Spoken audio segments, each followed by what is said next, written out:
A continuación, México. ¿Quiénes somos? Proyectando el futuro.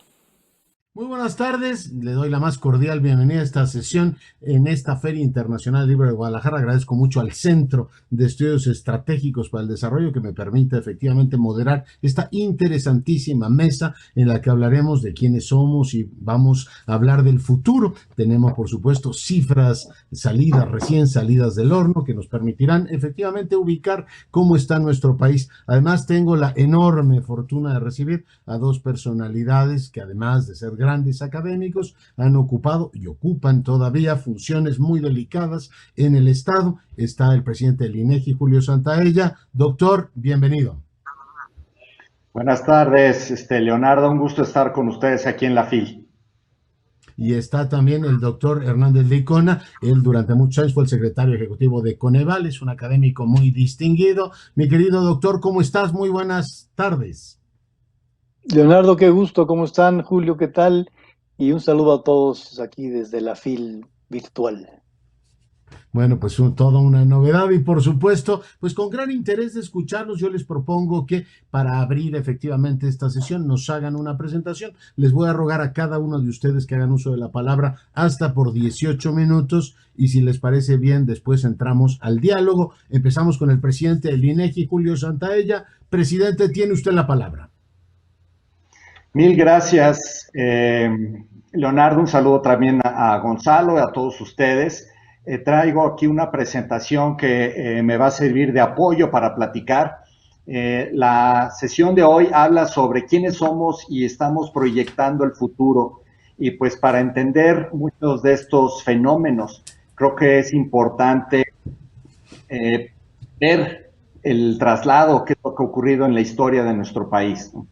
Y lo que voy a hablar el día de hoy se refiere a los censos de población que han ocurrido en nuestro país y especialmente haré un comentario con respecto al censo de población y vivienda del año 2020, ¿no? Y que es, digamos, el evento más simbólico en materia estadística que se lleva a cabo en nuestro país, ¿no?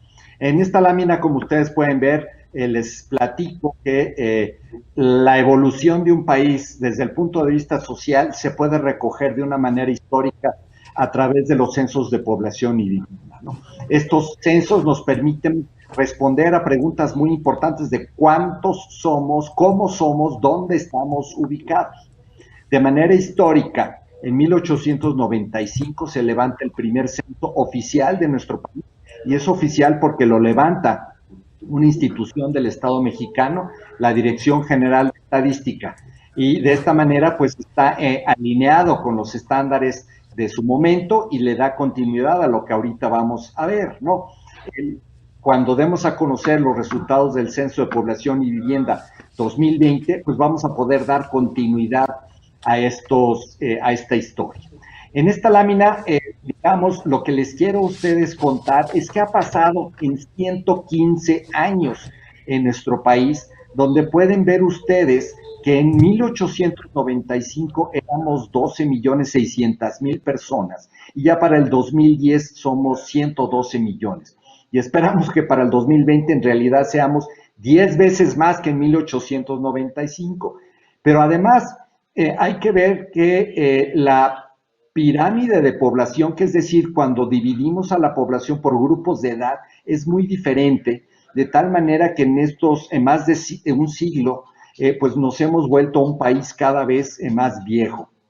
En 1895, más de la mitad de la población de nuestro país era menor de 20 años, y ya para el 2010 solamente el 39% era menor de 20 años. Y al revés, la parte superior, que es donde están las personas de mayor edad, han engrosado. Eran solamente el 17% del total de la población en el 1895 y ya para el 2010 el 29% de la población era mayor de 40 años. Pasamos a la siguiente, por favor. Aquí en esta historia de qué ha pasado con la población de México en 115 años podemos ver que el crecimiento tan importante de la población comenzó en los años 50, los años de la posguerra, cuando comenzamos a ver tasas de crecimiento que estaban bordeando el 3% anual, de tal manera que tuvimos una explosión de la población de poco menos de 20 millones de personas en 1940 hasta 67 millones de personas en 1980. A partir de los años 80 comienza a haber un descenso de la tasa de crecimiento poblacional. En la última estimación es alrededor de 1,5%, 1.4%, para llegar a estos 112 millones de personas en el censo del 2010, ¿no? Si pasamos a la siguiente, podemos ver también que la distribución de la población en nuestro país se ha modificado de manera importante. En 1895, a mí me sorprendió saber que los estados de Jalisco y Guanajuato eran los más poblados del país, con más de 1 millón de habitantes cada uno de ellos. Puebla también era más de 1 millón de habitantes en tercer lugar. Sin embargo, el Estado de México era el cuarto lugar en 1895 y ya pasó al primer lugar en el año 2010 con más de 15 millones de habitantes. El Distrito Federal, ahora Ciudad de México, ocupaba el 12º lugar en 1895 con poco más de 300,000 personas. Para el 2010 ya tiene casi 9 millones de personas. Entonces, la geografía de la demografía de nuestro país ha cambiado de manera importante durante estos años, como lo podemos ver aquí. Si pasamos a la siguiente lámina, también hay eventos importantes en materia de la configuración social. En 1895 predominaban las personas que estaban casadas y, por supuesto, con la juventud que teníamos, había un número importante de personas solteras con el 41%. Sigue siendo el caso que en 2010 predomina la participación de las personas casadas, seguidas por las solteras, pero ahora comienza a haber otros fenómenos como las que están en unión libre o que están separadas y divorciadas, que no se consideraban en 1895. Pasamos una más para ver qué otros cambios hemos visto en nuestro país. La condición de alfabetismo. En 1895 nuestro país era un país de analfabetas. 2 de cada 3 personas en nuestro país no sabía leer y escribir, mientras que 115 años después, prácticamente la totalidad, 92%, ya podían, cuando menos, tener una condición básica de escritura y lectura. Entonces, estos son cambios muy importantes que se han dado en este periodo de nuestro país. Pasamos a la siguiente, por favor. ¿Dónde está la situación de mayor analfabetismo? Pues en 1895, curiosamente, el territorio de Tepic, ahora en Nayarit, seguido por Coahuila y Guerrero, eran donde teníamos las mayores tasas de analfabetismo, y ahora estos dos espacios de Nayarit y Coahuila han bajado de manera importante. Todos los estados han reducido de manera significativa su tasa de analfabetismo, pero sigue siendo el caso que Chiapas, Guerrero y Oaxaca siguen siendo las entidades con mayor participación de analfabetismo, como lo fue en un pasado. Pasamos una lámina más, por favor. Ahora, muy relacionado con el tema de analfabetismo es el agua del habla de lengua indígena, ¿no? En 1895 teníamos alrededor de 2 millones de personas que hablaban una lengua indígena. Esto representaba poco más del 16% de toda la población. Para el 2010 son casi 7 millones de personas que hablan lengua indígena. Sin embargo, proporcionalmente ya son solamente el 6% de la población. Es decir, Aunque crece en número absoluto, la participación del habla indígena es menor, de tal manera que esto tiene que ver con una serie de fenómenos como la integración al resto de la sociedad y la pérdida del valor antropológico de la lengua indígena. Pasamos una más, por favor. Ahora, en cuanto a las actividades económicas, los clasificadores son diferentes en 1895 y en el 2010. Lo que quiero resaltar aquí es que en 1895 nuestro país era fundamentalmente agrario, puesto la gran mayoría de las personas se dedicaban a actividades del campo, mientras que ya para el 2010 era fundamentalmente una economía de servicios y la parte agraria o agropecuaria solamente era el 13%, ¿no? También aumentó en este siglo y medio la participación de la ocupación en el sector industrial, ¿no? Pasamos una más, por favor. Ahora, ese es el preámbulo histórico y les comento qué es lo que está ocurriendo con el Censo de Población y Vivienda. Nos va a permitir dar seguimiento a esta historia. El levantamiento del Censo de Población y Vivienda se llevó a cabo en el mes de marzo, justo antes de que entráramos en esta emergencia nacional debido a la pandemia del COVID-19. Estaremos dando los primeros resultados del censo el próximo 25 de enero del 2021 y luego una serie adicional de resultados el 16 de marzo del próximo año también. Pasamos una más.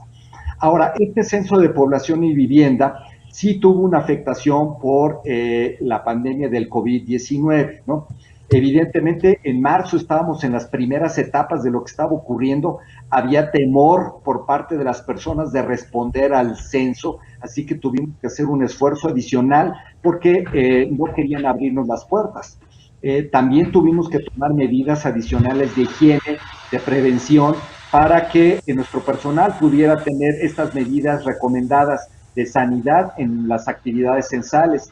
Y a pesar de eso, sí tuvimos que aislar a las personas vulnerables y dotar a las personas estos recursos mientras no fuera posible llevar a cabo estas actividades. Una, por favor. Ahora tenemos que reprogramar algunas de las actividades. Concluyó la etapa más importante, que fue la etapa de numeración, donde tocamos las puertas y levantamos el cuestionario censal. Más del 95% de las viviendas ya las habíamos terminado. Sí tuvimos que recurrir más a la autonumeración por internet, a que respondieran por teléfono, de tal manera que pudiéramos completar las actividades que quedaron pendientes, ¿no? Tuvimos que modificar el calendario de publicación, pensábamos que podíamos hacerlo este mismo 2020, pero ahora lo estamos programando para el 25 de enero del 2021. Una más, por favor.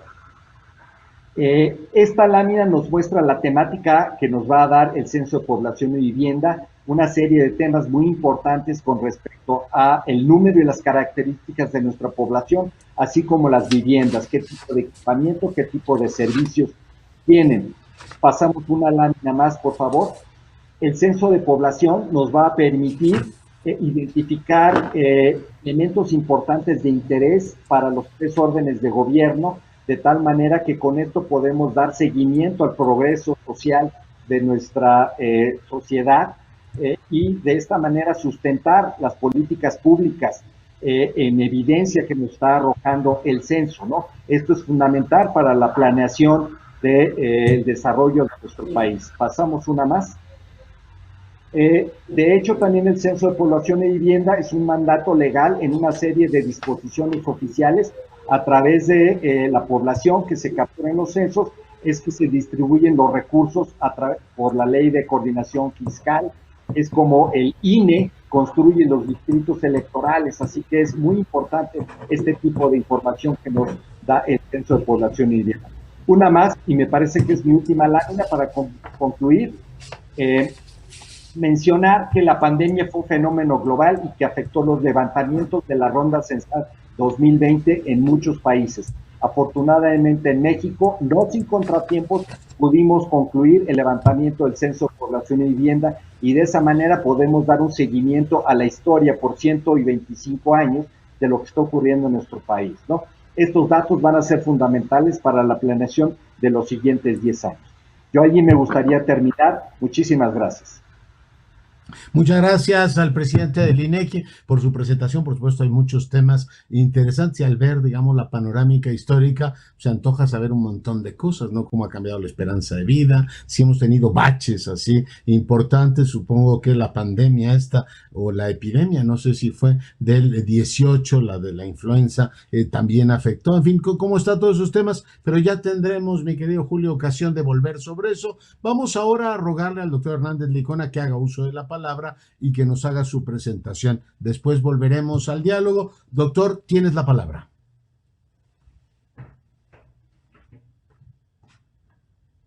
Muchas gracias, Leonardo, nuevamente, y muy buena presentación de Julio. Yo quisiera enfatizar la importancia de tener este censo económico, este censo de población 2020, que se programó con mucho profesionalismo desde hace algún tiempo, me consta, porque estuvimos también trabajando con Julio en su momento. Y por supuesto, cómo tuvieron que hacer estos cambios que ya dijo Julio para poder tener el censo completo, aún a pesar de que COVID ya había empezado.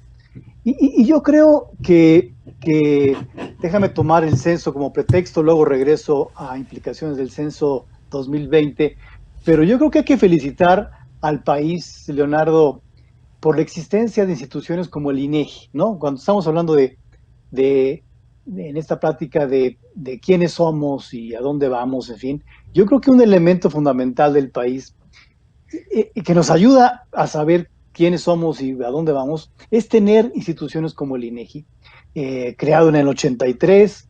Me acuerdo que yo entré a trabajar en el INEGI en el 85, mi primera chamba. Entonces empecé junto con el INEGI a interesarme en la parte estadística. Llegó la autonomía del INEGI en el 2008. Y insisto, no sabríamos bien a bien quiénes somos como país y cómo vamos sin las estadísticas del INEGI. Y de hecho, yo creo que hay que sumarle al INEGI instituciones que en los últimos años también han brindado información y que son vitales para conocer cómo vamos. El Banco de México, por supuesto, es una institución histórica con una autonomía también reciente. El INAE, el propio Coneval, que junto con el INEGI nos dan información fundamental.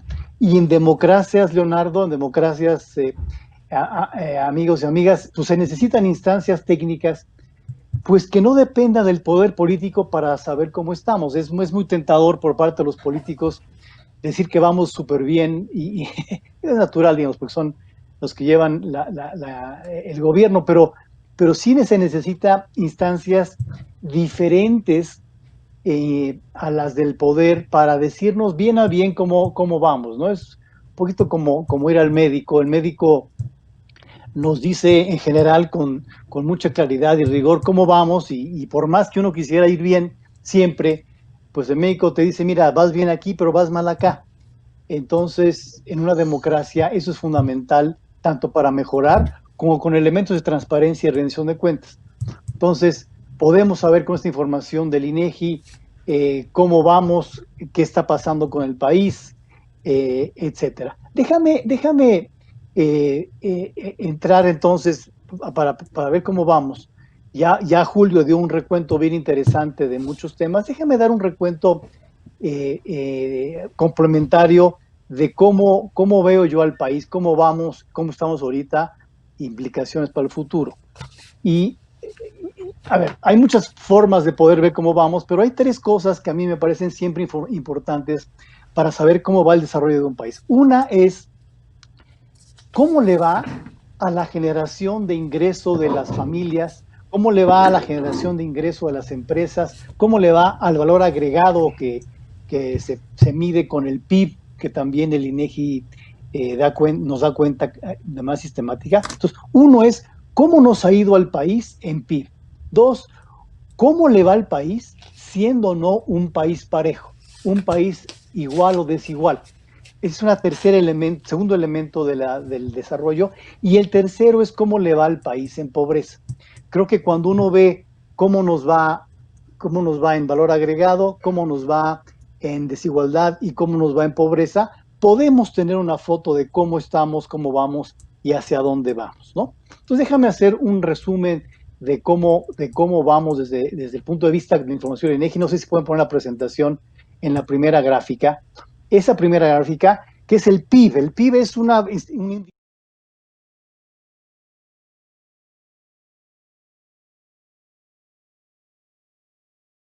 presente la gráfica, pero no la veo, pero si no... ¿Cómo está el país en materia de PIB? Y efectivamente, no, antes, por favor. La anterior, la primera, esa, la anterior, esa. Ahí, digamos, del 50 al 2016, 18, 19, ciertamente hemos avanzado en PIB per cápita. ¿Y eso qué quiere decir?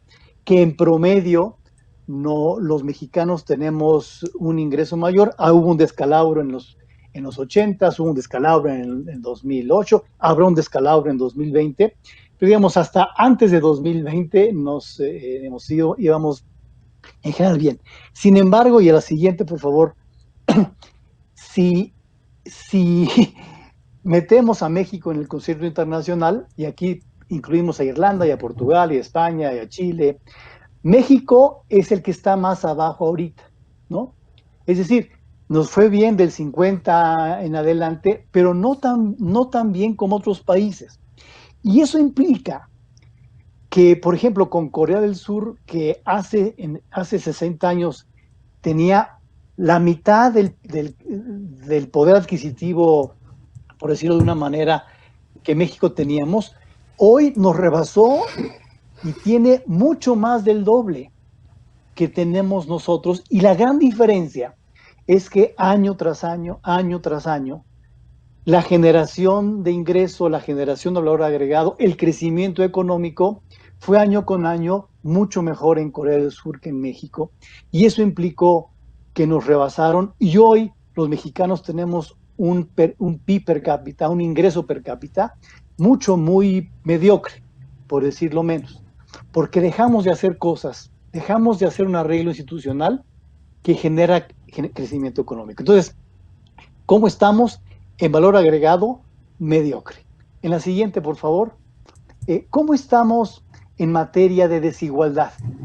Y aquí comparo simplemente, digamos, dos grupos de la población en materia de pobreza, a la cual me referiré después. Digamos, la pobreza, entonces imagínate que tenemos dos grupos, los hombres no indígenas en zonas urbanas y las mujeres indígenas en zonas rurales.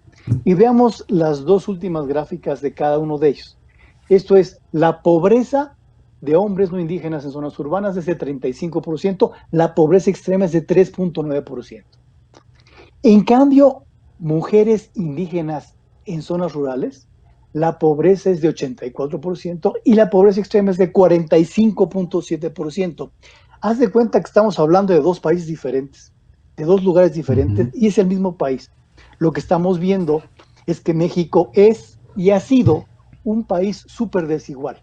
Aquí la diferencia hombre-mujer, indígena no indígena, vivir o no en zonas rurales o en zonas urbanas, implica que el éxito y la diferencia de posibilidades, de oportunidades de los grupos en México es bien diferente. Y quisiéramos que en México las oportunidades y los chances de que la gente tenga o haga con su vida lo que se le pegue su gana en materia económica, política y social, debiera ser mucho más pareja, no lo es, ¿no? Y finalmente la siguiente, en materia de pobreza en general, digamos, si vas a la siguiente gráfica, la pobreza es la pobreza de acuerdo al Coneval del 2008 al 2018, que es la forma, digamos, novedosa que México tiene para medir pobreza, que se llama multidimensional, pero más allá del nombre, pues de punta a punta la pobreza en números subió, lo que quiere decir que en México, debido a un muy lento crecimiento económico, muy mediocre crecimiento económico, debido a una mala distribución del ingreso, una muy mala distribución de las oportunidades entre grupos, estos dos elementos han hecho, al menos, que luchar contra la pobreza sea mucho más lento y con resultados, haya habido resultados, pero muy puntuales, pero en general sí nos falta mucho para bajar la pobreza. Entonces, ¿cómo somos? Somos un país con bajo crecimiento, hemos sido un país desigual y hemos sido un país con mucha pobreza. Y así nos agarró el COVID. El COVID nos agarró con esos tres elementos históricos del país. Y lo que ha pasado en este año es que estos tres problemas se han agrandado. Pasa a la siguiente, por favor. Entonces, COVID, COVID en 2020 nos va a hacer peor en crecimiento económico, generación de ingreso, en desigualdad y en pobreza. Hay estimaciones de que 10% caerá el crecimiento económico en 2020, es decir, generaremos menos ingreso que en años previos por mucho. Y eso quiere decir que el pastel, o sea, la población sigue creciendo, el pastel prácticamente se hace más chiquito, por lo tanto nos toca menos a todo el mundo en promedio. Si además de eso estamos viendo que las desigualdades crecen en el 2020, crecen en ingresos, muchos hemos perdido, mucha gente ha perdido por COVID, pero la población con ingresos más de servicios, más manuales, más informales, parecería que ha perdido más que la población con otros puestos. Hemos perdido en materia educativa. Lo podemos ver día a día cuando hay jóvenes y niños que tienen el chance de tener internet, que tienen el chance de tener laptops y iPods y demás, que los conecta con sus escuelas, con escuelas de calidad digamos, adecuada, y lo comparamos con los niños y los jóvenes en Chiapas, en Chihuahua, en Oaxaca, en la propia Ciudad de México, en donde el Internet o no existe o es mucho más precario y no se tienen los instrumentos para la conexión. En educación estamos ampliando la brecha de desigualdad y en género también. Parecería que las mujeres están llevando buena parte de la carga de los cuidados en el hogar, que han crecido, y por lo tanto han perdido más en términos de mercado laboral. Y finalmente, estas dos cosas han hecho aumentar la pobreza. Seguramente. Un dato reciente de hace unos días, la siguiente, por favor, con base en la información del INEGI. El INEGI tiene además del censo y otros instrumentos, tiene una encuesta trimestral de ocupación y empleo, la ENOE, que desde 2005 cada trimestre uno puede ver cómo le va a la población de México en el mercado laboral. Y digamos, creo que desde el Coneval generamos un indicador que le llamamos de pobreza laboral, que básicamente dice cómo le va a la gente que con su ingreso de su trabajo puede o no comprar una canasta alimentaria para todos sus miembros. Hemos visto aquí en la gráfica que está presente que cuando nos fue mal en 2008, esta pobreza aumentó, empezó a bajar de 2014, incluso bajó en el primer trimestre de 2020, pero ve el salto que dio por el COVID y esto ha implicado que del primer trimestre al tercer trimestre de 2020 es posible que haya habido un aumento de 11.2 millones de personas en esta pobreza laboral. Es decir, sí el problema de COVID nos ha pegado y está haciendo peor los problemas que teníamos desde que COVID entró. La siguiente, por favor. Y esto hay que sumarle, digo, no lo quería mencionar porque luego dicen que la FIL es nada más para atacar al gobierno, pero por supuesto que no. Entonces, no voy a mencionar que desde mi punto de vista yo creo que ha habido un manejo poco claro y honesto de la pandemia. Yo creo que si bien la pandemia nos pegó a todos los países y está siendo un problema importante, yo creo que en el caso mexicano nos ha faltado claridad y nos ha faltado honestidad. Eso no lo voy a mencionar. Tampoco voy a mencionar, yo creo, una incapacidad de modificar las prioridades en 2020. México en 2020 es un país diferente.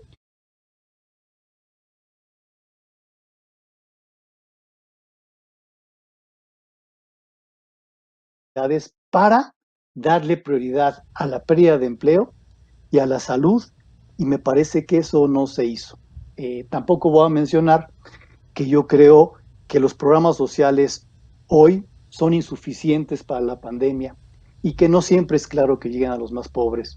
Y tampoco quiero mencionar que creo que el gobierno no le da confianza a la inversión privada, que es uno de los motores más importantes para la recuperación en el corto y en el mediano plazo.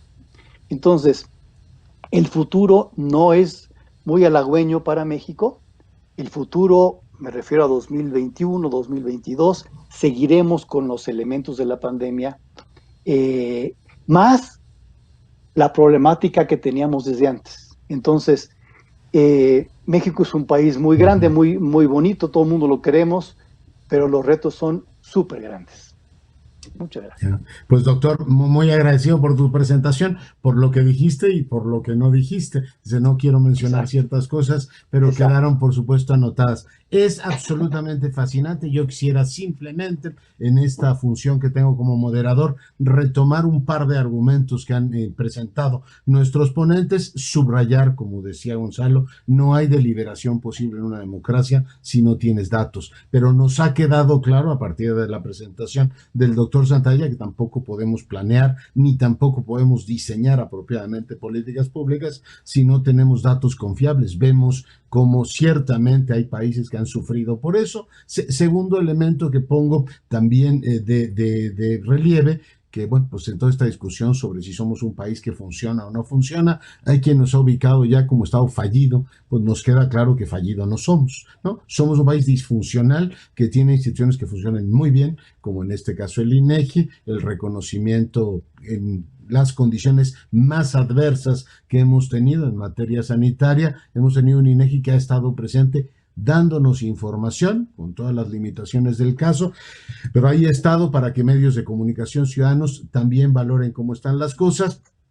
No hablaré de las otras instituciones que funcionan, hablaré simplemente con enorme preocupación de las que no funcionan, simplemente para que el contraste quede en el caso de quienes nos siguen. El 90% de los homicidios en este país, acaba de publicar Impunidad Cero, no tienen consecuencias. Es decir, 9 de cada 10 homicidios en este país no tienen absolutamente ninguna consecuencia, y es cuando tú te preguntas, oiga, ¿por qué logramos tener instituciones que funcionen tan bien como el INEGI, o tenemos distribución de billetes en todo el país y todo el mundo da por hecho que el Banco de México funciona o que las elecciones se organizan sin mayores problemas, y en cambio no podemos perseguir a quienes matan a una persona? Y bueno, quisiera hablar ahora mismo, después de haber puesto estos elementos sobre la mesa, sobre varios de los temas que ustedes plantearon. Julio, te había, digamos, anticipado que me encantaría que también nos contaras cómo ha avanzado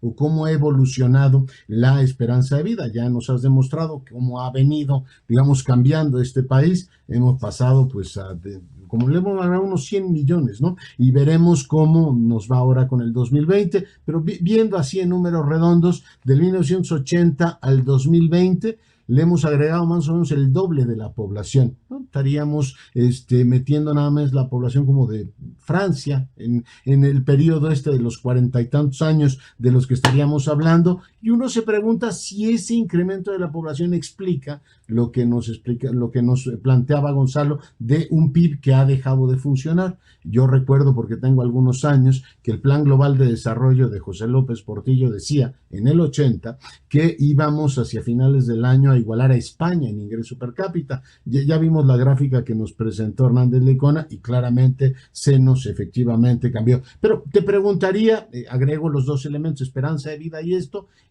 digamos, deterioro relativo que hemos tenido del PIB per cápita, ¿se explica por esto que algún tiempo se llamó la explosión demográfica? Es decir, no hemos logrado lo que han logrado chilenos, lo que han logrado irlandeses y españoles, porque durante un tiempo, Julio, crecimos mucho. Te pediría una apreciación sobre eso, y te pediría también la evolución de la esperanza de vida. Tengo la impresión de que los últimos 20 años México también se ha estancado en esperanza de vida, y he oído múltiples explicaciones, que si la estrategia de salud no ha funcionado, que si estamos muy gordos, que si estamos diabéticos, que si los homicidios han influido. preguntarte si, por ejemplo, cabe esperar que los efectos que la pandemia ha tenido este año podrían alterar, por ejemplo, el tema de la esperanza de vida, ¿no? Que sería como un dato muy impactante. Pero te pongo esos dos temas para arrancar, si me lo permites, presidente. Mil gracias, Leonardo. Son comentarios muy interesantes y provocativos.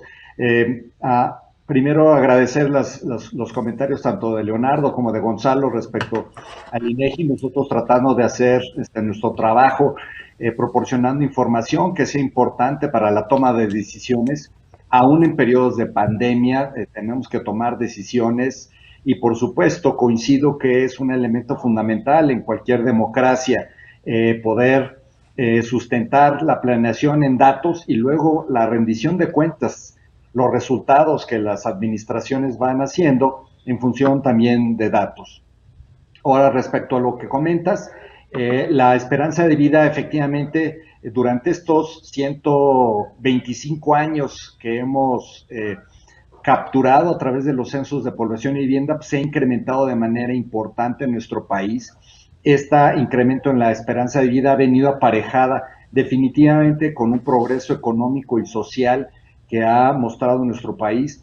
El dato claro que les mostré de la reducción del analfabetismo, pues también está aparejado, por ejemplo, en mejoras en las condiciones de las viviendas que han ocurrido durante este periodo y de manera similar, pues una reducción de las enfermedades que eran de carácter infeccioso, ahora ser ya de tipo crónico-degenerativas, ¿no? Entonces, toda esta transformación de nuestro país ha tenido como resultado un incremento en la esperanza de vida a lo largo de los últimos años. Te debo el dato último, Leonardo, en algún momento te lo hago llegar, pero efectivamente hemos tenido una mejora en nuestra esperanza de vida, aunque, como ya lo resaltó de una manera muy clara Gonzalo, hay una heterogeneidad brutal en nuestro país y siempre tenemos que tener cuidado con los promedios, ¿no?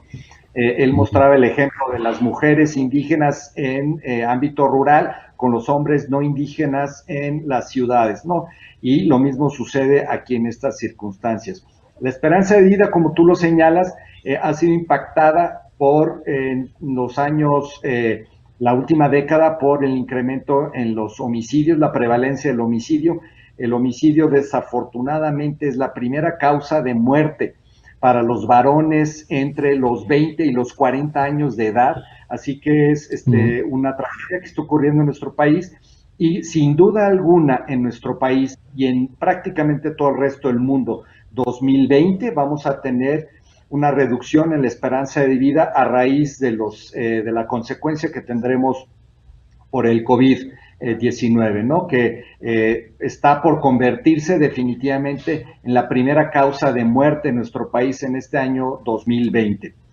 El crecimiento demográfico, yo lo que te comentaría es que definitivamente cuando comenzamos a medir el PIB per cápita y otra serie de indicadores similares, pues sí tenemos que remar contracorriente para poder proveer a esta población creciente de mayores bienes y servicios para poder mejorar su calidad de vida, ¿no? Entonces, durante los años 50, 60 y 70, sí teníamos que estar proveyendo mayor producto y valores para poder satisfacer esta mayor población. Pero curiosamente durante ese periodo no tuvimos esa dificultad, como ya lo mostró Gonzalo, el Producto Interno Bruto per cápita, es decir, promedio por persona, creció a una buena tasa, inferior a las tasas de Corea o de Japón, pero sí nos permitió expandir el Producto Interno Bruto per cápita. Igual nos estaba distribuyendo de una manera equitativa, pero en promedio estaba creciendo. Y curiosamente a partir de los años 80 y sobre todo ya en el último siglo, cuando ya tuvimos una merma de la tasa de crecimiento demográfico, el crecimiento del PIB per cápita disminuyó su tasa de crecimiento entre 1 y 1,5%, ¿no? Entonces, definitivamente son otras causas las que están explicando este menor crecimiento del Producto Interno Bruto que no está relacionado con la parte del crecimiento demográfico. Aquí tenemos que ver, por ejemplo, temas como el desarrollo educativo del sistema de salud de nuestro país, el fomento a la innovación, a la estabilidad institucional, al Estado de Derecho, que puede parte el empuje en el emprendedurismo, en la inversión y otra serie de elementos de esta naturaleza. Yo apuntaría de manera muy general, Leonardo. Sí, es muy interesante. Decías efectivamente, Gonzalo, muy interesante tu presentación, cómo ha venido efectivamente pues, evolucionando efectivamente el ingreso per cápita. Decía Julio Santalla, cómo ha cambiado también en un siglo la población y han mejorado las viviendas y han mejorado muchas cosas, pero yo no sé si las ciudades han mejorado. O sea, evidentemente las casas son mejor construidas que en otra época, pero las ciudades no están mejor construidas. Y hay un tema que tú me has enseñado, doctor, que es fijarme mucho en los servicios públicos como un elemento igualador. Entonces tú dices, bueno, la casa puede estar en mejores construcciones, pero los servicios públicos que recibe y que son un reductor importante de las desigualdades o permite a mucha gente tener acceso a muchos de ellos, digamos, a un mejor nivel de vida, no necesariamente han mejorado. Hemos tenido crecimientos urbanos, tenemos ciudades jóvenes y poco saludables, ¿no? Ve uno todas las conurbaciones donde la gente vive en muy malas condiciones. Este tema de, digamos, las explosiones urbanas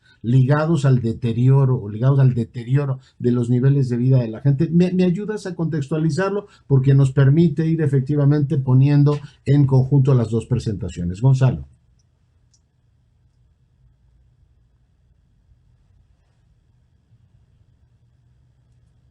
Si puedes abrir tu micrófono. Este tema de andar prendiendo y bajando el micrófono, es parte de las enseñanzas de la pandemia. A ver, entonces, yo decía, en todo el mundo la gente se ha movido de zonas rurales a zonas urbanas. Ese es un fenómeno mundial. México es por supuesto, parte de ello.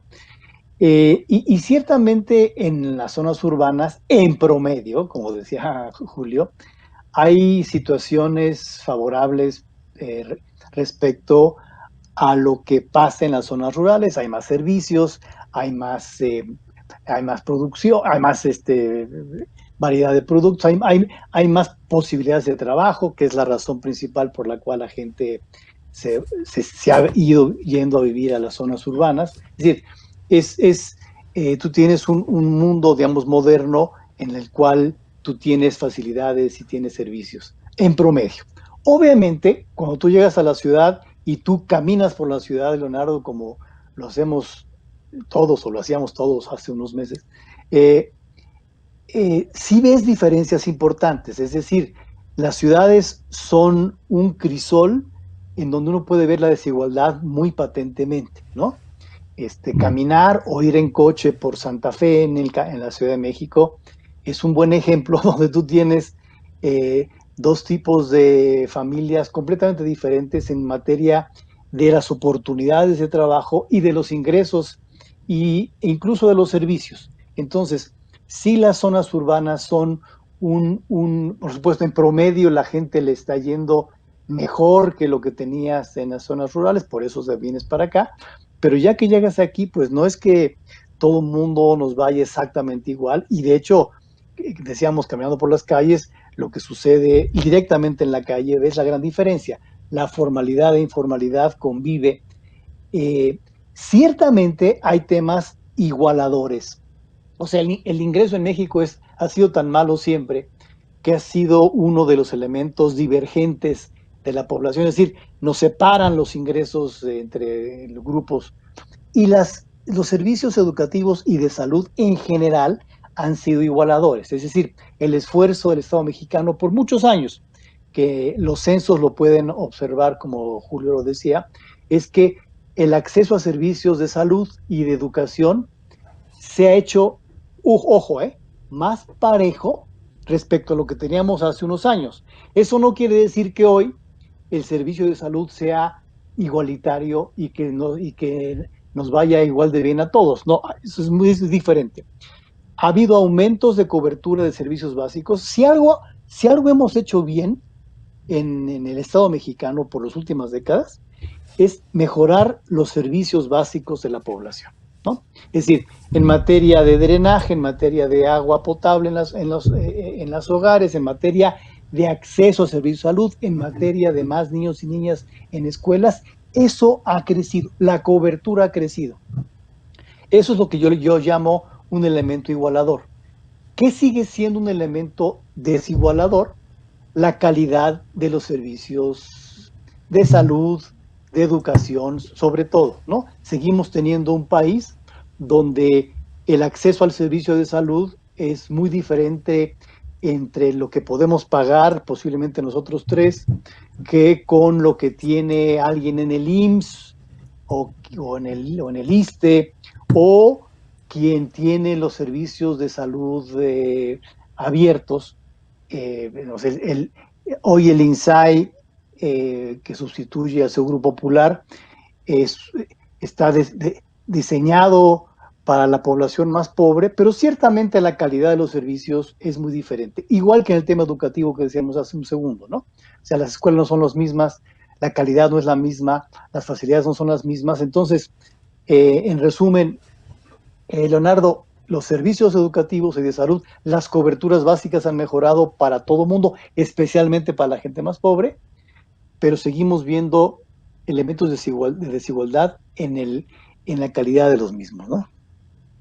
Sí, claro. Y veo a partir, digamos, de encuestas que también nos ha dado a conocer el INEGI hace unos días, veíamos, por ejemplo, que la gente se quejaba de los servicios públicos y decía, a ver, ¿a usted qué servicio público le parece que se podría mejorar? Y la gente, Gonzalo, pide algo tan sencillo como que se mejoren las banquetas, como que haya parques, como que haya agua potable. Es decir, eso le permitiría a la gente, aun cuando los niveles de ingresos son bajos, y está mucha gente, o sea, trabaja y está en la paradoja de trabajar y tener un sueldo, pero no le alcanza para comer. Es decir, a partir de servicios públicos, no sé, una mejor escuela, por supuesto, un polideportivo en su barrio que les permitiera ir disminuyendo las desigualdades. Porque otra de las cosas que también hemos aprendido del INEGI es que esas clases más vulnerables gastan mucho más dinero que las clases medias, por ejemplo, en transportarse de las zonas en las que viven, o en la provisión de agua y de servicios fundamentales les cuestan mucho más, con lo cual, pues no solamente ganan poco, sino que gastan más en aquellos servicios que la colectividad no les provee. Entonces, me lleva una especie de paradoja. Doctor Santaella. En efecto, Leonardo, pues sí, hay muchos de estos servicios que son importantes para completar todo los satisfactores que necesita nuestra población, ¿no? Una de las demandas más importantes que ha venido recientemente a nivel global y también en nuestro país es atender a dos conceptos que están entrelazados, que es el bienestar y la sustentabilidad. Y muchas veces a través de estos servicios es como podemos nosotros remediar algunos de estos aspectos que están de una manera natural en una economía de mercado, no se cubren satisfactoriamente, ¿no? El tema de los servicios de salud, por ejemplo, hemos tenido experiencias cómo se convierten en una situación de dificultad para las familias cuando viene un evento catastrófico y por lo tanto, pues la idea era tener una red social que permite ese tipo de situaciones que a través de eso mejore el bienestar. Y luego está todo el tema que ya comentaba de la sustentabilidad, que al final de cuentas va a ser muy importante para poder mantener una relación armónica entre las sociedades humanas y el medio ambiente, el entorno en donde estamos nosotros insertos, ¿no? Ahora tenemos cerrando la época de huracanes y de ciclones tropicales y hemos visto una serie de devastación que ha venido haciendo que también se convierten en fenómenos que hacen evidente estas situaciones de desigualdad y que por lo tanto también tenemos que estar preparados para lidiar con esto, Leonardo. No.